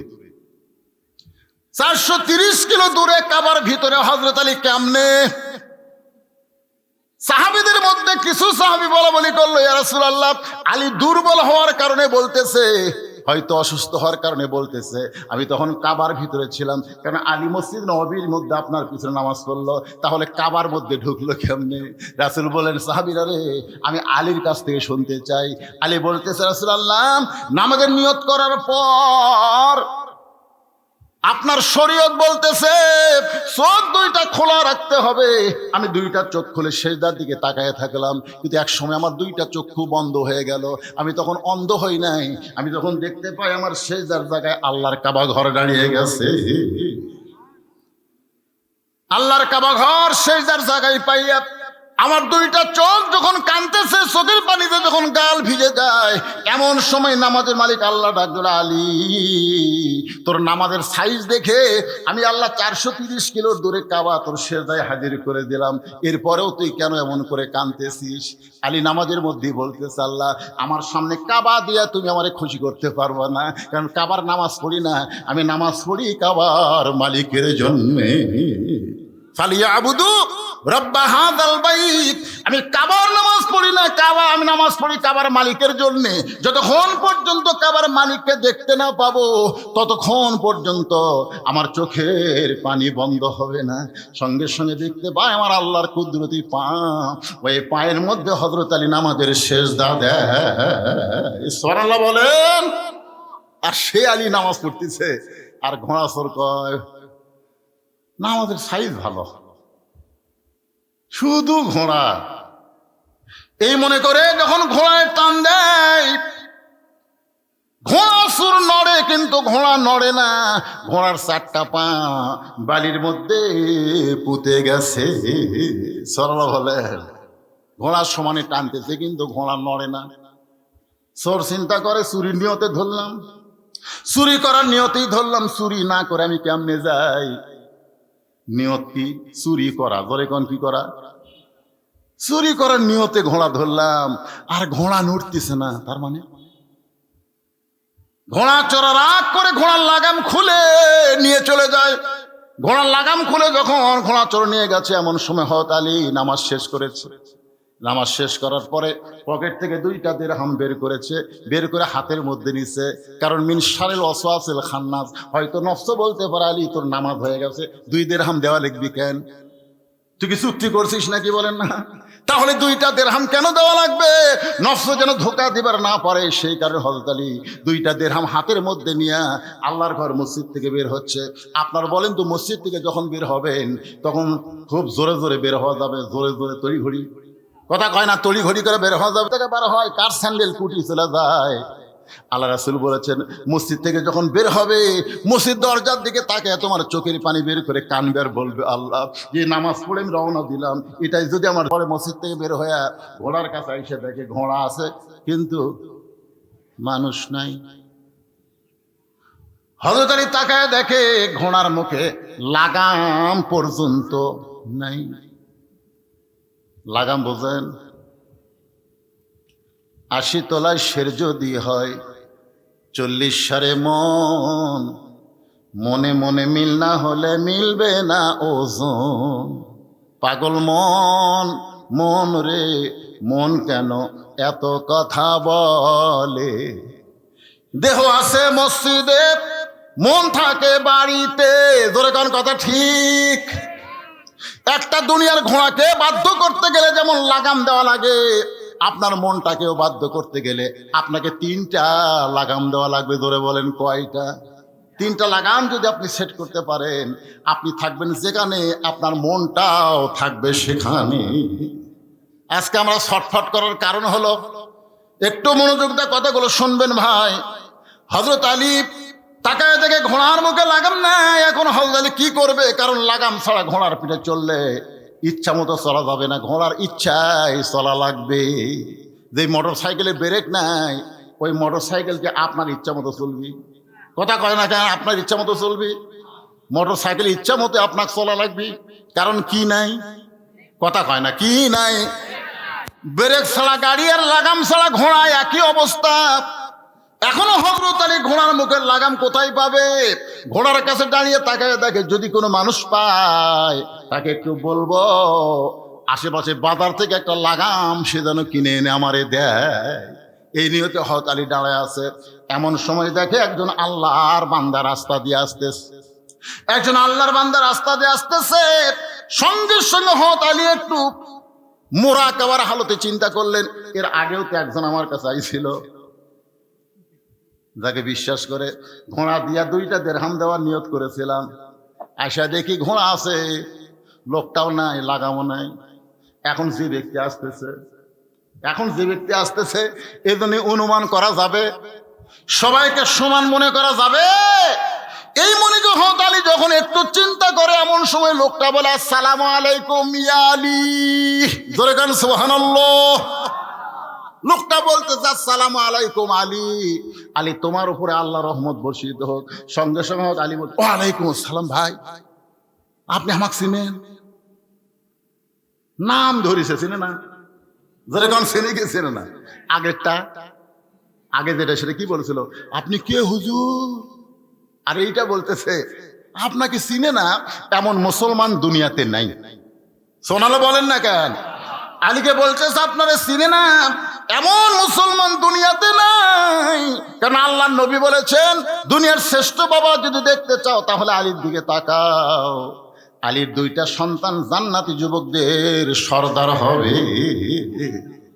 দুনিয়ার শ্রেষ্ঠ স্বামীকে যদি দেখতে চাও তাহলে আলীর দিকে তাকাও। আলীর বউ জান্নাতি নারীদের নেত্রী হবে। সুবহানাল্লাহ। আলীর বউ কি হবে? আপনারা কি আমার কথা ঠিক মতো শুনতে পাচ্ছেন? এ ভাই বুঝতে পারতেছেন? তাহলে দুনিয়ার শ্রেষ্ঠ বাবা কে? হযরত আলী। তার 2টা সন্তান জান্নাতি যুবকদের সর্দার, আর শ্রেষ্ঠ স্বামী হলেন হযরত আলী। তার বউ হলো জান্নাতি নারীদের নেত্রী। আপনাকে চিনে না এমন মানুষ মুসলমান দুনিয়াতে নাই। এমন মুসলমান মানুষ আছে কিন্তু এমন মুসলমান দুনিয়াতে নাই। কারণ মুসলমান মাত্রই জানে হযরত আলী সাধারণ কোনো মানুষ। ভাই পিছন দিকে কি শুরু হলো রে? বৃষ্টি হচ্ছে?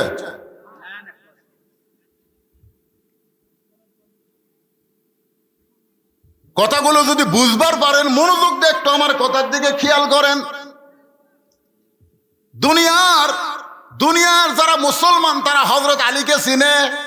কতক্ষণ চিনে? বাংলাদেশের যারা মুসলমান তারা আল্লামা সাঈদীকে চিনে। কিন্তু জানে রাজাকার। জানে কি? কথা কয় না। গাড়িসাপাড়ার মাহফিলে যে ওয়াজ আমার গোটা পৃথিবী ভাইরাল হয়েছে, ওয়াজের মধ্যে কিন্তু আমি বলেছিলাম আল্লামা সাঈদী হুজুর যদি এখানে এসে ওয়াজ করতো, আমার মতন টুড্ডা মৌলবীর ওয়াজ করে শুনবি। হুজুর যত ওয়াজ করেন আপনি, পরে আল্লামা সাঈদী আসার পরে আর কোনো বক্তার চান্স সবাই তাকে রাজাকার বললেও ক্ষতি নাই, কিন্তু বক্তার জগতে এমন কোন শ্রোতা নাই যে আল্লামা সাঈদীরে চিনে না। ধরে কোন কথা ঠিক কিনা? এখনো হযরত আলীরে চিনে না এমন মুসলমান দুনিয়াতে নাই। তুমি আমারে কেমনে চিনলা ভাই? বলে জোহরের নামাজের ইমামতি করতেছেন আল্লাহর নবী। প্রথম রাকাতে 3 বার সুবহান রাব্বিল আলা বলে সেজদা দিছে। একই রাকাতে 2 বার সেজদা আছে না নাই? ধরে কোন আছে না নাই? দ্বিতীয় সেজদায় গিয়ে নবী আর সেজদা থেকে মাথা তোলে না। সাহাবীরা চিন্তায় পড়ে গেল। প্রথম সেজদায় 3 বার সুবহান রাব্বিল আলা বললাম, নবী সেজদা তুললো। দ্বিতীয় সেজদায় গিয়ে এত লম্বা সেজদা নামাজ শেষ হওয়ার পরে রাসূল বলেন, সাহাবীরা রে, তোমাদের সকলের মনের মধ্যে একটা কথা বুদবুদ করতেছে, আমি দ্বিতীয় সেজদা এত লম্বা কেন দিলাম? আমার ইচ্ছা করে দেই নাই। হাসান হোসেন আমার কাঁধে চড়ে বসেছে। এখন ওরা 2 জন থাকা অবস্থায় আল্লাহ পাক আমাকে সেজদা তুলতে নিষেধ করেছে। আপনি এমন সন্তান, 2 জনের বাবা, নবীর কাঁধে বসলে নবীর সেজদা থেকে মাথা তোলে না। একই সঙ্গে আব্দুল্লাহ আর হুসাইন পড়তো একই মাদ্রাসায়, 2 জন একই সঙ্গে যাইতো। একদিন হঠাৎ হোসেনের মনে একটু রাগ হয়ে কলম ফেলে দিছে। আব্দুল্লাহ বলে, কলমটা এনে দে। আব্দুল্লাহ দৌড়ে গিয়ে কলম এনে দেয়। হোসেন আবার ফেলে দেয়। এই আব্দুল্লাহ, কলমটা আমার এনে দে। আব্দুল্লাহ বলতেছে, হুসাইন আমার সঙ্গে এমন কেন করতেছো? আমার বাবা হলো অর্ধ পৃথিবীর খলিফা হযরত ওমর। সঙ্গে সঙ্গে হোসেন বলে, তুই আমার গোলাম, তোর বাপ আমার গোলাম, যা। যেই বলছে তুই গোলাম, তোর বাবা গোলাম, সঙ্গে সঙ্গে আব্দুল্লাহ এক দৌড়ে গিয়ে বাবার কাছে কান ধরে বলে, বাবা হোসাইন বারবার কলম আমাকে এনে দিতে বলে, আমি 2 বার আনা দেওয়ার পর আবার যখন ফেলে দেয়, আমি আনা দেইনি বলে আমি একটু বলেছি, আমার বাবা অর্ধপৃথিবীর খলিফা, তুমি খামারে ছিল না, এমন কেন করতেছ? হোসেন বলে, তুই গোলাম, তোর বাপ আমার গোলাম। ওমর ফারুক বলে, আব্দুল্লাহ এই কথা কি হোসেন বলেছে? বলে, অবশ্যই বলেছে। জুমার দিনে হোসাইনকে ডাক দিয়ে বললেন, বাবা তুমি নাকি বলেছো তুই গোলাম, তোর বাবা আমার গোলাম, এই কথা কি সত্য? হোসেন বলতে, আপনি সত্যি করে বলেন তো, আমার নানার গোলাম হইতে কি আপনার আপত্তি আছে? ওমর ফারুক বলেন, আব্দুল্লাহ রে, এই কথা যদি হোসাইন লিখে দেয়, ওই কাগজটা যত্ন করে রাখা দিও, কবরের মধ্যে আমার কাফনে ঢুকাই দিও, অন্তত বলতে পারবো জান্নাতি যুবক 2 যুবক সর্দারের এক সর্দারের আমি গোলাম ছিলাম, আমার ছেলেও তার চাকর ছিল। বলে কোন সুবহানাল্লাহ। আপনারা চিনে না এমন মুসলমান দুনিয়াতে নাই। আলী বলতেন, ভাইজান তাহলে বড় বিপদ, আমার ঘোড়া আছে, ঘোড়ার মুখে লাগাম নাই, আশেপাশে কোনো বাজার যদি থাকে, বাজার থেকে আমার একটু লাগাম কিনে এনে দাও। লোকটা বলছে যে, হুজুর এইটা কেমনে হলো? আপনার মতন শিক্ষিত মানুষ লাগাম ছাড়া ঘোড়া নিয়ে কেন বের হয়েছেন? আপনি তো সাধারণ কোনো মানুষ না। রাসূল বলেছেন, আনা মাদিনাতু ইলম আলী ও বাবুহা। একই দস্তরখানার মধ্যে সাহাবেরা খাচ্ছেন, আলীর বুদ্ধি যাচাই করার জন্য হযরত আলী খুরমা খেজুর খাচ্ছে আর বিচি রাখতেছে আলীর সামনে। খুরমা খেজুর খায় আর বিচি আলীর সামনে রেখে দেয়। এক সময় রাসূল বললেন, সাহাবীরা রে, আমার আলীর পেটে এত খিদা বেশি লাগছে, দেখো একাই কতগুলা খুরমা খেজুর খাচ্ছে, মুখের সামনে বিচির ঠিক। সঙ্গে সঙ্গে আলী দাঁড়ায় বলে, আমার হুজুর যে কথা বলছে 100% সত্যি, আমার পেটে খিদা বেশি, বিচিও বেশি। তোমাদের কাছে জানতে চাই, খিদা কার বেশি, যে বিচি বার করা খায় না বিচি সহ খায়? সাহাবীরা বললেন, তার ক্ষুধাই বেশি, যে বিচি সহ খাইছে। নবীর সামনে তাকায় দেখো একটাও বিচি দেয়, আমি তাও বার করার টাইম পাইছি, নবী কিন্তু বের করারও টাইম পাই না। সঙ্গে সঙ্গে রাসূল বলে, আলী রে আয় আয় আমার বুকে। বুকের মধ্যে নিয়ে রাসূল বললেন, আনা মাদিনাতুল ইলম ওয়া আলী বাবুহা। তুমি হচ্ছে ইলমের, আমি হচ্ছে ইলমের শহর, আর তুমি হলে সেই শহরের দরওয়াজা। আপনি এত বড় জ্ঞানী হইয়া লাগাম ছাড়া ঘোড়া নিয়ে কেমনে বের হলেন? হুজুর এত বড় জ্ঞানী হইয়া লাগাম ছাড়া ঘোড়া নিয়ে কেন বের হইলেন? আপনারা বলেন তো, শিক্ষিত মানুষ যদি কোনো ভুল করে, সাধারণ মানুষ কিন্তু কথা বলার একটা চান্স পায়। ধরে কোন কি পায়? আমার 5 মিনিট বাজারে এরকম পাঞ্জাবির এই পকেটে, অনেক আগেকার কথা, আমি 200 টাকা নিয়ে বাজার করতেছি। বাজার করার পর আমি পকেটে হাত দিয়ে দেখি টাকা নেই। তখন বলতে যে, হুজুর কোন পকেটে টাকা রাখছিলেন? নাই কেন? এই পকেটে রাখছিলাম ভাই, নাই রে। তখন একজন বলতে যে, হুজুর আপনি কি সত্যি আলেম? আপনি ওয়াজ করলে কি মানুষ আপনার ওয়াজ শোনে? আমি কইলাম মিয়া টাকা হারাইছে আমার, আর গরম হস্তরা তার মানে বলে টাকা কোন পকেটে রাখা লাগবে এইটা যে জানে না কেমন আলেম। আপনি জানেন না এই হাতের মধ্যে টাকা কোন পকেটে থোয়া লাগবে? এই পকেটে আপনি মেসওয়াক থবেন, টয়লেট পেপার থবেন, আর এই বুকের তলের পকেটে আপনি টাকা থবেন, আপনি জানেন না? আমি বললাম তোর হাত ভাই টাকা যখন নাই জিনিসগুলো ঢালে যাও, হুজুর আপনি আরো যদি লাগে নিয়ে যান পরে দিবেন, অসুবিধা নেই। কিন্তু একটা আলেম মানুষ, আমি কাছে গিয়ে বললাম তুমি যেটা দেখছো আমি যেটা বলছি এটা যেন কেউ না শোনে ভাই, কারণ আমি খুবই অপমান বোধ করতেছি, আর যেন কেউ না শোনে। কেন হুজুর জান। কিছুক্ষণ পরে এক লোক দৌড়ে এসে বলতে হুজুর আপনার বলে টাকা পকেট মারছে, পকেট মার বলে টাকা মারছে। আমি বললাম কে বললো? কেন গোটাল হাঁটি হয়ে গেছে, বদরশি ধরা খাতে রে, বদরশি ধরা গেছে। শিক্ষিত মানুষ ভুল করলে সাধারণ মানুষ পর্যন্ত কথা বলার একটা কি পায়, সুযোগ পায়। বলতেছে এত বড় আলিম হইয়া লাগাম ছাড়া ঘোড়া নিয়ে আপনি কেমনে বের হলেন? আলী বলতে ভাইজান আমার কাছে 2টা দিরহাম আছে, যদি পারো কাছের বাজার থেকে একটু লাগাম নিয়ে আসো, যাও একটা লাগাম নিয়ে আসো। তুমি কি আনবা না? লোকটা বলতে তো হুজুর আমি আপনাকে চিনি, জোরে কান সুবহানাল্লাহ। এমন একটা সুযোগ পাইলাম যে আপনার ঘোড়ার একটা লাগাম কিনে দেওয়ার, এই সুযোগটা আল্লাহ পাক আমাকে জান্নাতি করে দিতে পারে। আলী বলতে থেকে রে আমার ঘোড়ার লাগাম কিনে এনে দিয়ে তুই জান্নাতি হবি? আমি এমন কিছু বলে আপনি জানেন আল্লাহ রাসূল বলতেছে ওসমান, ওসমান আল্লাহ তোমার ভাগ্য খুলে দিবে, জোরে কোন সুবহানাল্লাহ। ওসমান করে বলে রাসূলুল্লাহ কেমনে? রাসূল বললেন সুযোগের সন্ধানে থাকো, সুযোগের সন্ধানে থাকো। যেদিন আল্লাহ রাসূল বলেন আলী আমি বহু দেখাদেখি করলাম, ফাতেমার জন্য কোনো পাত্র পেলাম না, আল্লাহ তাআলা তোর সঙ্গে আমার ফাতেমাকে গ্রহণ করেছে। আলী খালি মুস্কি মুস্কি হাসে। রাসূল বলে হাসতেছিস কেন? বিবাহ করতে গেলে মোহরানা দেওয়া লাগবে, তোর কি আছে? আলী বলতে যে হুজুর আমার যে কি আছে আল্লাহ রাসূল ভালো জানে। রাসূল বলেন আলী রে বাকিতে আমার মেয়েরে তোর সঙ্গে বিয়া দেব না, মোহরা আদায় করতে গেলে তোর মাথার হেলমেট বিক্রি করা লাগবে। হত আলী মোহরা আদায় করার জন্য হেলমেট নিয়ে বাজারের দিকে দৌড়ায়, পিছন দিক থেকে ওসমান ডাকে আলী ভাই। সঙ্গে সঙ্গে আলী ব্রেক করে ওসমান আমি হেলমেট নিয়ে বাজারে যাচ্ছি আর তুমি আমার পিছন থেকে ডাক দিলা। ওসমান বলতেছে দাম কত নিবা? আলী বলতেছে আপনার কাছে দাম চাই আমি কম। আপনি এমন একজন মহামানব, চাইলি আমার ঠকা হবি দরকার, আপনি একটা দিয়ে দেন, আপনি একটা হিসাব করে দেন।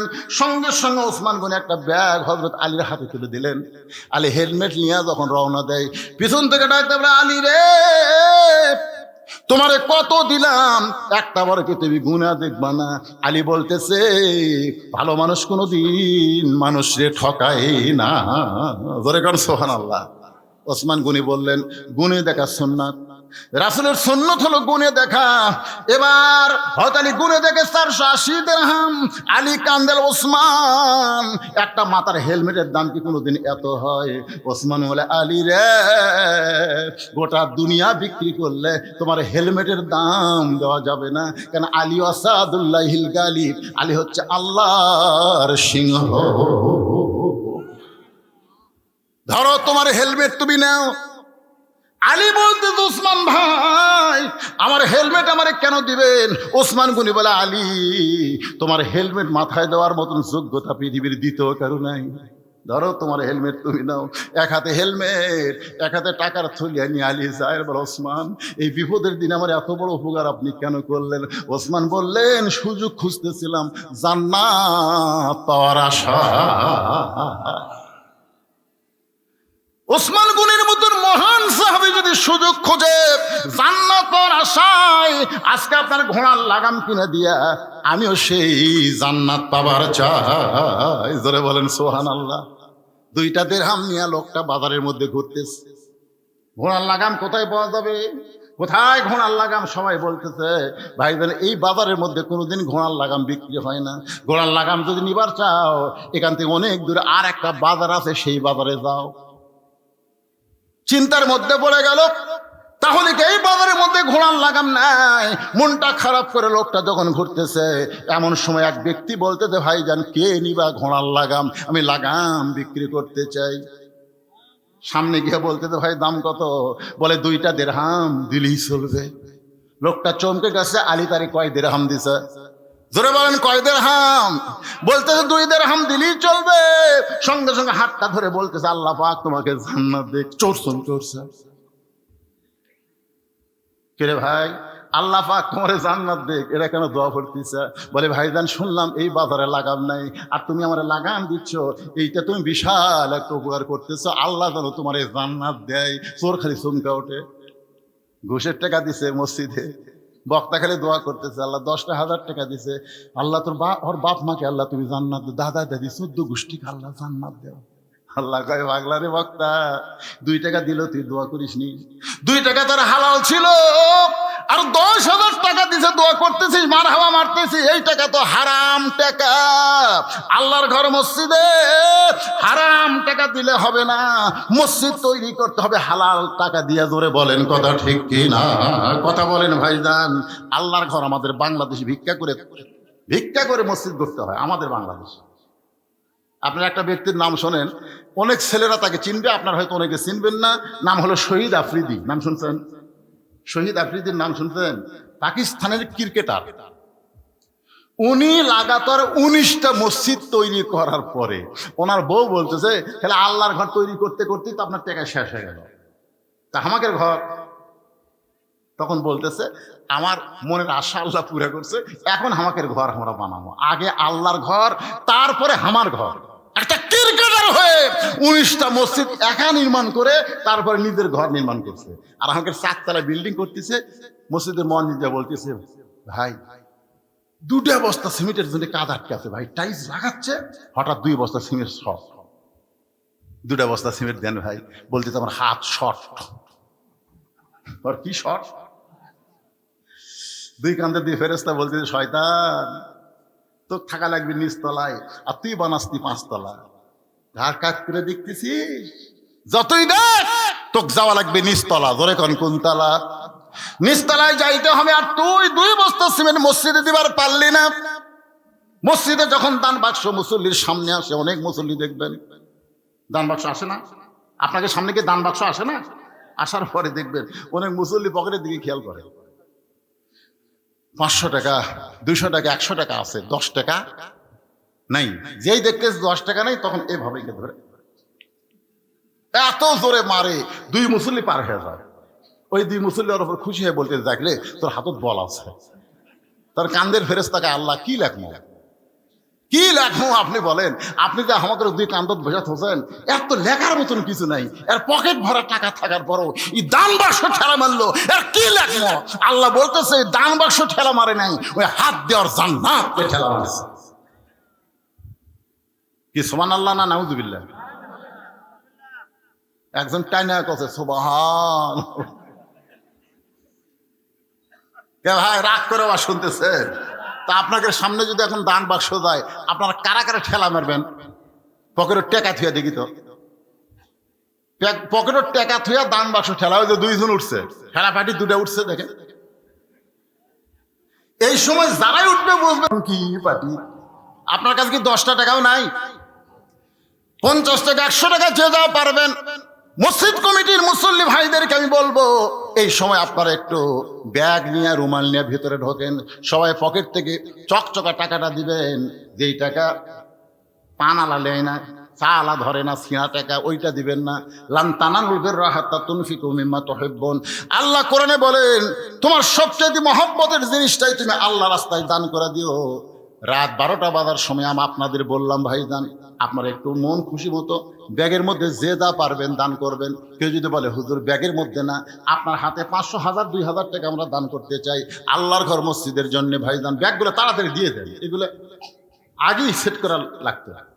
হ্যাঁ, এই ব্যাগ নিয়ে ভিতরে যান, ভিতরে যান।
দুনিয়া থেকে বিদায় নেওয়ার পরে তার সন্তান সন্ততি তাকে ভুলি নাই, তার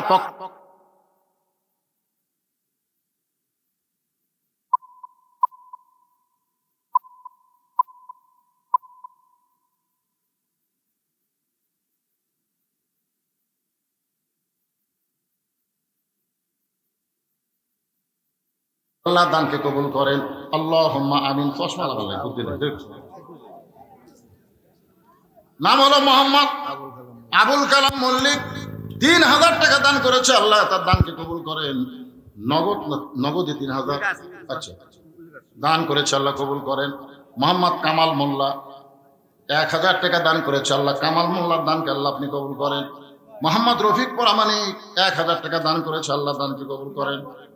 পুরান পাড়ার ৫০০ টাকা দান করেছে মিন্টু সর্দার, আল্লাহ দানকে কবুল করেন। আল্লাহ এতগুলো স্লিপ বলবার গেলে মনাজাত দিল পাবে। মোহাম্মদ রওশন কারাকান্দর ১ বছর সিমেন্ট দান করেছে, আল্লাহ তার দানকে কবুল করেন। আল্লাহুম্মা আমিন। নাম হলো মোহাম্মদ হাকিম মাস্টার ১,০০০ টাকা দান করেছে, আল্লাহ দান কবুল করেন। জাহাঙ্গীর ১,০০০ টাকা দান করেছে, আল্লাহ তার দানকে কবুল করেন। নাম হলো মোহাম্মদ জালাল ১ বস্তা সিমেন্ট দান করেছে, আল্লাহ জালালের দানকে আল্লাহ আপনি কবুল করেন। নাম হলো মোহাম্মদ রফিল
সামনে আসেন। মিজানুর রহমান মিজান গাড়ি সেপাড়া থেকে ৫,০০০ টাকা দান করেছে, আল্লাহ তার দানকে কবুল করেন। আল্লাহুম্মা আমিন। অনেক দানকারী এখানে বলাই যাচ্ছে না, খালি আপনাকে ধৈর্য না থাকার কারণে দানকারীর নাম পর্যন্ত বলতে পারলাম না। এক ব্যাগ টাকা স্লিপ নিয়ে আমার ভাইকে আমি পাঠিয়ে দিলাম। আল্লাহ যাদের নাম বলতে পারলাম না, লেখার সঙ্গে সঙ্গে তোমার জান্নাতের খাতায় তাদের নাম উঠে গেছে। আল্লাহ আল্লাহ কবুল করো, জোরে কান আমিন। এই মসজিদের জন্য যারা চেষ্টা করতেছে, তদবির করতেছে, মানুষের কাছ থেকে টাকা আদায় করতেছে, নিজেও দান করতেছে, আজকের মাহফিলে এবং গত শুক্রবারে হাজার হাজার টাকা দান করে। আমার এক ভাই বললো গত জুম্মায় ৩ লাখের উপরে দান করছে। এরা খালি বাইরের লোকের দানের আশা করে না, তো গ্রামের লোকেরাই 3 লক্ষ টাকার উপরে দান করছে গত জুম্মায়। ৬ মাসের মধ্যে মসজিদ হয়ে গেছে। ইনশা, জোরে বল ইনশা। কেবল ইনশাল্লাহ করবেন না। এই ভাই পিছনে কয় মুরব্বী বসে থাকলো রে, আমি একটা করলাম, আপনি ওটা মাত্র ১-৮ বছরের।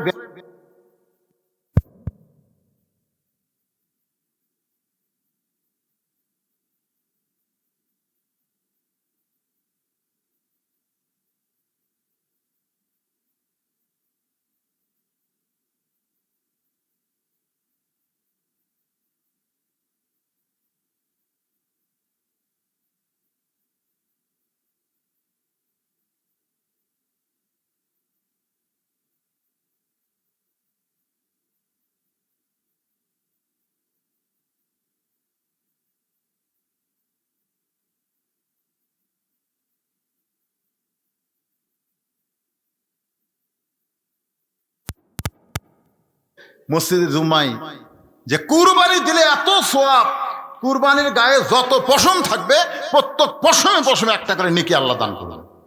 সুবহানাল্লাহ বলেন না কেন? ও আর শোনার পরে এখন চিন্তা করছে কি আমার তো গরু কেনার মতন টাকা নেই, কিন্তু সোয়াব যে বেশি। প্রতি লোমে লোমে যদি একটা সোয়াব হয়, একটা গরুর গায়ে আছে কত, প্রচুর, হিসাব করা যাবে না। ওই চুরি করছে, চুরি করে এসে মসজিদের কাছে বান্ধা ওই মসজিদের মধ্যে ঢুকতেছে। ইমাম সাহেব বলছে, কে ভাই গরু খা? বলে, হুজুর আপনি যে ফজিলত বয়ান করছেন ওটা শোনার পরে গরু কার ওইটা খেয়াল থাকে, কুরবানির জন্য নিয়ে এসেছি। দাম কত? দাম কত মানে চুরি করা। হুজুর পাগল, আমি ফজিলতের কথা বলেছি, সওয়াবের কথা বলেছি। হালাল টাকায় কেনা লাগবে, সেইটা কুরবানি দিলে আল্লাহ সওয়াব দিবে। আর তুমি চুরি করে না সওয়াব। হুজুর সওয়াব যদি আল্লাহ নাই দেয়, সওয়াব যদি আল্লাহ, আপনি যে ফজিলতের কথা বলেছেন আমি বলেছি, আমার গুনাহ হলেও সওয়াব আর গুনাহ মাইনাস প্লাস হয়ে যাবে। মাইনাসে মাইনাস প্লাস হবে, প্লাসে প্লাসে মাইনাস হবে। কিন্তু গোস্ত খাওয়া তো আমার ফাও হয়ে যাবে। আজকে মনোযোগ দিয়ে কথাগুলো শোনেন। লাগাম 2 দিরহামে কিনে লোকটা নিয়ে আসলো হযরত আলীর কাছে। যখন হাতে লাগাম দেয়, আলী লাগাম পাওয়ার পরে ছোট বাচ্চার মতন কান্না শুরু করে দিলেন। বলে, হুজুর আপনার কি লাগাম পছন্দ হয় নাই? আলী বললেন, যে এটা বান্দার জন্য হালাল ছিল, কর্মদোষে হারাম করে নিল। আপনি বলেন তো, ওই 2টা দিরহাম ওই বান্দার জন্য কি ছিল? হালাল ছিল। কেন? আলী নিয়ত করেছে নামাজ শেষ করার পরে তাকে 2টা দিরহাম হাদিয়া দিবে।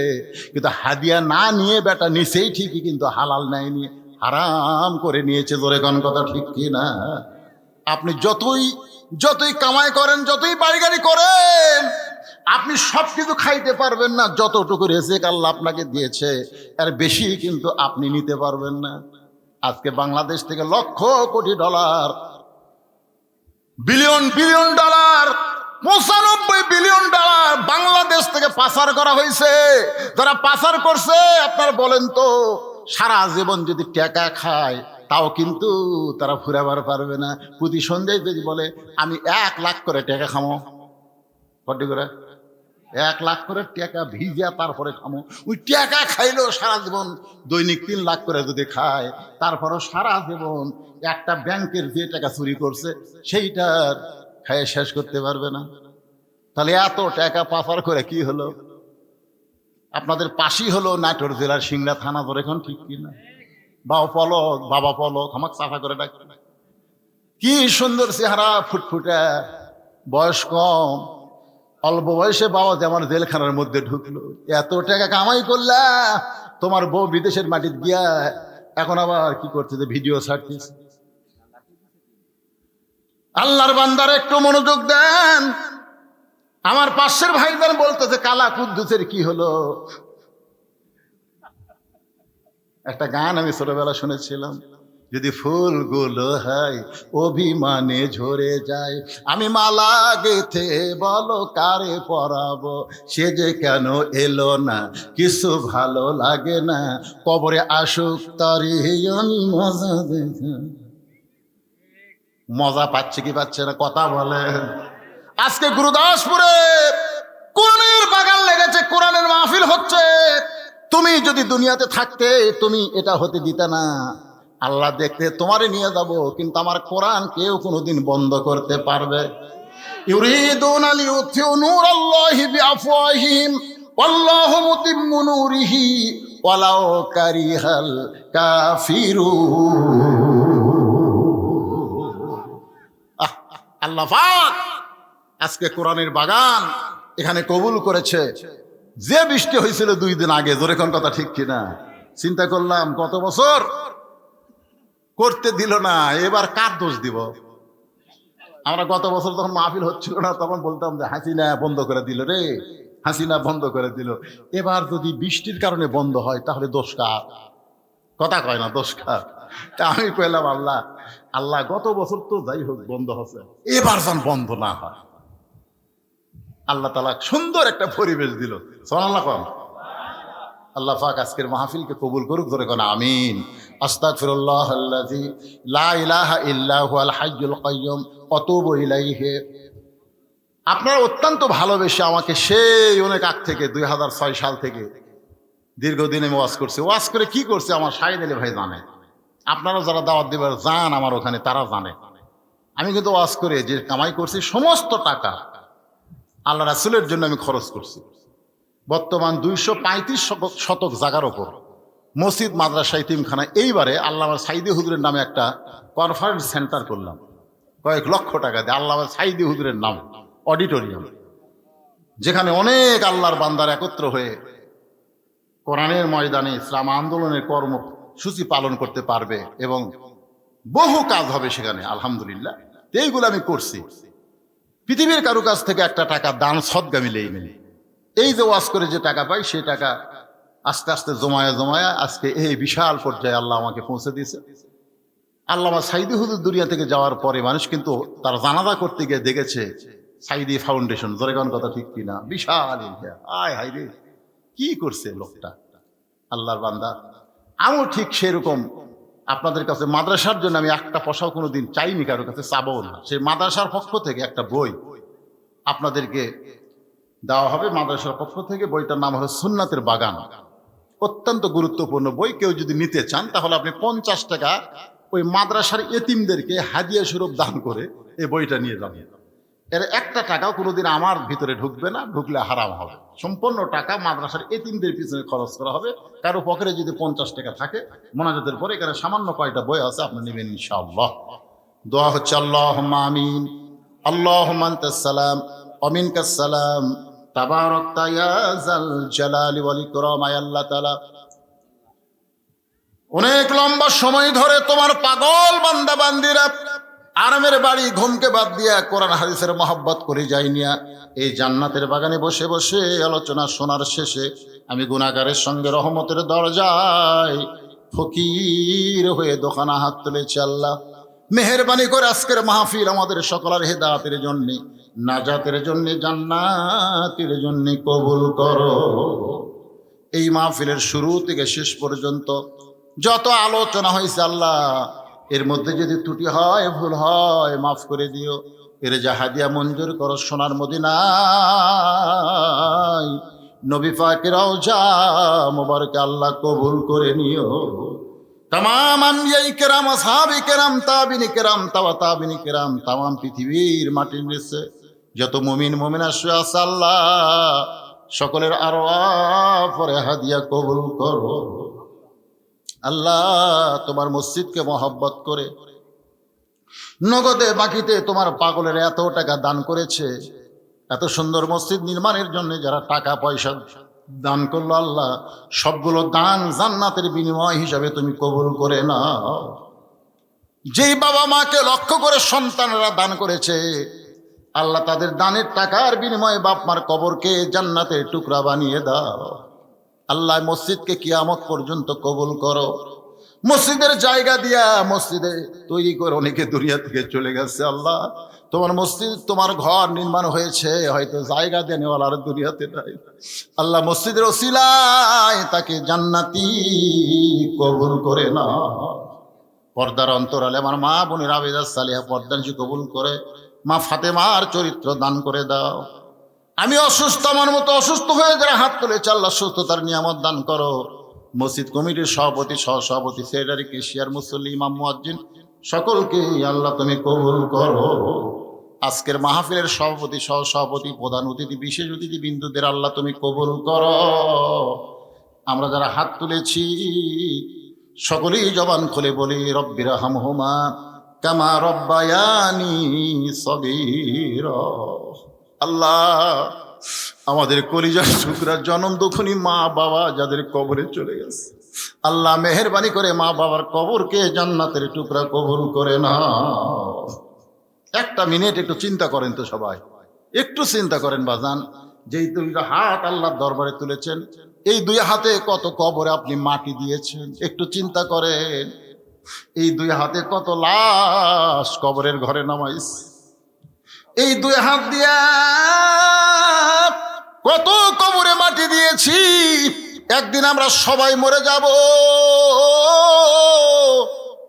আমরা কেউ থাকবো না দুনিয়ায়। যেদিন আমাদের মৃত্যু হবে আল্লাহ, দিনটা যেন জুমার দিন হয়, মাসটা যেন রমজান মাস হয়, ইমানের সাথে ইজ্জতের সাথে এই দুনিয়া থেকে বিদায় নেওয়ার কালে আমাদের জবানে তুমি জারি করে দিও লা ইলাহা ইল্লাল্লাহু মুহাম্মাদুর রাসূলুল্লাহ সাল্লাল্লাহু আলাইহি সাল্লাম। আসসালামু আলাইকুম ওয়া রাহমাতুল্লাহি ওয়া বারাকাতুহু। যারা বই নেবেন স্টেজের উপরে আসে নিয়ে যাবেন ইনশাআল্লাহ।